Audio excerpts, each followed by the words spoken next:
تو ہمیں قمری سال دیا گیا۔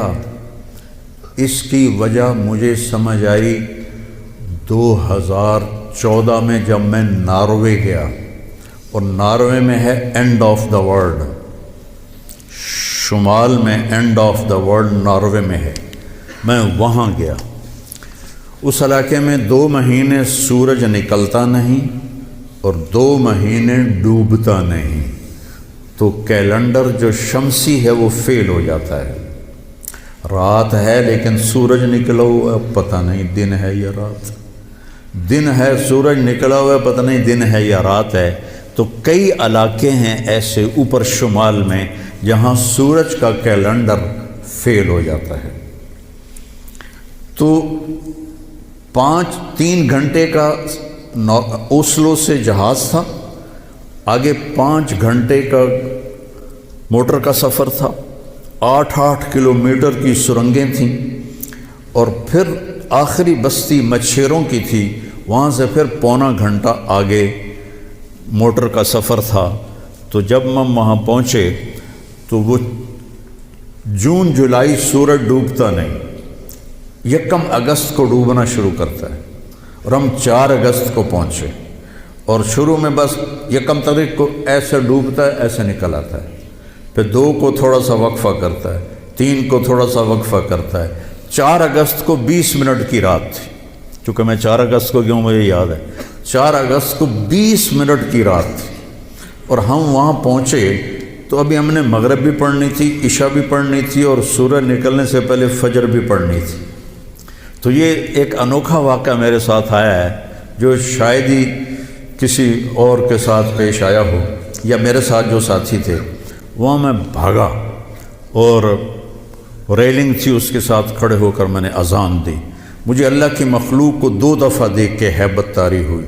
ایک ماؤنٹ ایورسٹ کو دیکھا کہ وہ پوری طرح ننگا تھا، چوٹی خالی تھی، دیکھ کر میں بالکل گم ہو گیا، جس کے کیل اتنے بڑے ہوں وہ اللہ کتنا بڑا ہوگا۔ اور ایک وہ جب میں اینڈ آف دی ورلڈ پر پہنچا تو اس کا وہ منظر دیکھ کے میں گم ہو گیا۔ میں نے اذان دی، ٹھنڈی ہوا چل رہی تھی، تو میں نے قبلہ دیکھنا چاہا تو چاند سامنے چمک رہا تھا، سورج فیل ہو گیا تھا، چاند چمک رہا تھا۔ تو آج سمجھ میں آیا کہ اللہ نے ہمیں چاند کا کیلنڈر کیوں دیا ہے، کہ میرا نبی سارے زمانے کا نبی ہے۔ جہاں سورج نہیں نکلتا اور جہاں سورج کئی مہینے نہیں ڈوبتا، اگر وہاں کوئی مسلمان ہیں تو دن رات کا حساب کیسے لگائیں گے؟ چاند کو دیکھ کر۔ میں نے چاند دیکھا، واہ واہ ابھی رات کھڑی ہے، تو وہ قبلہ فٹ کیا، مغرب کی نماز پڑھی۔ مغرب عشاء اکٹھے پڑھنا تو مسافر کے لیے جائز ہے باقی ائمہ کے نزدیک۔ تو پہلے مغرب پڑھی، پھر عشاء پڑھی، پھر ساتھ ہی میں نے فجر کی اذان دی۔ ہاں عشاء پڑھی، ایک وتر پڑھنا بھی سنت ہے، تو میں نے کہا بھائی آج ہکو وتر پڑھو کدیں فرض نہ نکل جاوے، تو ایک وتر پڑھا۔ پھر میں نے فجر کی اذان دی، ٹک ٹک ٹک ٹک 2 سنتیں پڑھی، پھر والعصر انا اعطینا سے میں نے فرض نماز پڑھائی، اور بیٹھے ہی تھے کہ سورج آ کے السلام علیکم۔ تو وہاں جا کے مجھے یہ بات سمجھ میں آئی کہ اللہ نے ہمیں چاند کا کیلنڈر کیوں دیا ہے۔ یہ کہیں بھی ناکام نہیں ہوتا، کہیں فلاپ نہیں ہوتا۔ سورج کا کیلنڈر کتنی جگہ ہیں دنیا میں جہاں فلاپ ہو جاتا ہے، ناکام ہو جاتا ہے۔ تو یہ ہمارے نبی کی عالمی نبوت کی ایک دلیل چاند کا نظام شمسی بھی ہے۔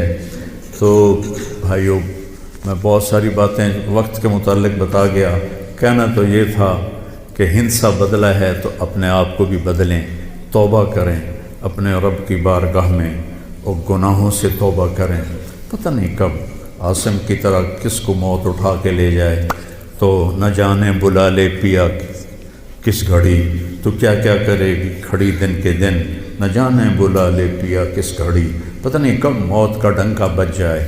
تو بھائیو، اس سے پہلے توبہ کرو، اپنے رب کی بارگاہ میں جھکو، فرائض ادا کرو، 5 نمازیں پوری پڑھو، جھوٹ نہ بولو، سچ بولو، دھوکہ نہ دو، دیانتداری سے چلو، بدکاری نہ کرو، نکاح کرو۔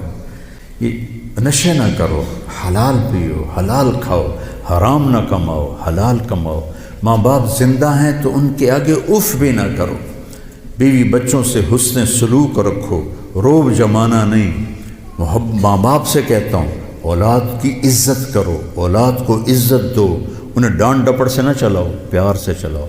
اولاد سے کہتا ہوں ماں باپ کے آگے اف بھی نہ کرو کہ وہ تمہاری جنت ہیں، وہ تمہاری جنت کے دروازے ہیں، اور اپنی کمائیوں میں حلال رکھو۔ ایک دوسرے سے لڑے ہوئے ہو تو صلح کر لو، کہ اللہ پاک کو آپس کا لڑنا بالکل پسند نہیں ہے۔ اور اب یہ سیاست کا بازار گرم ہو رہا ہے، یہ نہیں منافقت ہے، منافقت کے سوا کچھ نہیں ہے، اس سے دور ہی رہو تو اچھا ہے۔ اور اگر کہیں کوئی سیاست کا کسی کو شوق ہے تو پھر اپنے مخالف کی بدخوئی نہ کرے، اس کی برائی نہ کرے، اس کو گالیاں نہ دے، اس کو برا بھلا نہ کہے، ورنہ اپنی آخرت خراب کرو گے۔ یہ ایم این اے ٹکے ٹکے بک رہے ہیں تو ان کی کیا حیثیت؟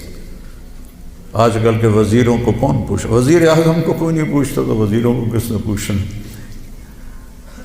جب میں لاہور پڑھتا تھا تو مغربی پاکستان ہوتا تھا ایک صوبہ، اور اس کا گورنر تھا امیر محمد خان اکیلا، اور پورے مغربی پاکستان کے 11 وزیر تھے۔ ان کا روب بھی تھا، ان کے پاس پاور بھی تھی، ان کا پروٹوکول بھی تھا، وہ دیانتدار بھی تھے۔ کیا کریں؟ اپنے اوپر ہی روئیں، آنسو بہائیں۔ تو بھائی توبہ کرتے ہو سارے؟ کہو میرے ساتھ، یا اللہ میری توبہ، پھر کہو یا اللہ میری توبہ، پھر کہو یا اللہ میری توبہ۔ انشاءاللہ ہماری توبہ قبول ہوگی، اور اگر کبھی ٹوٹ جائے پھر توبہ کر لینا، اللہ پھر معاف کر دے گا انشاءاللہ۔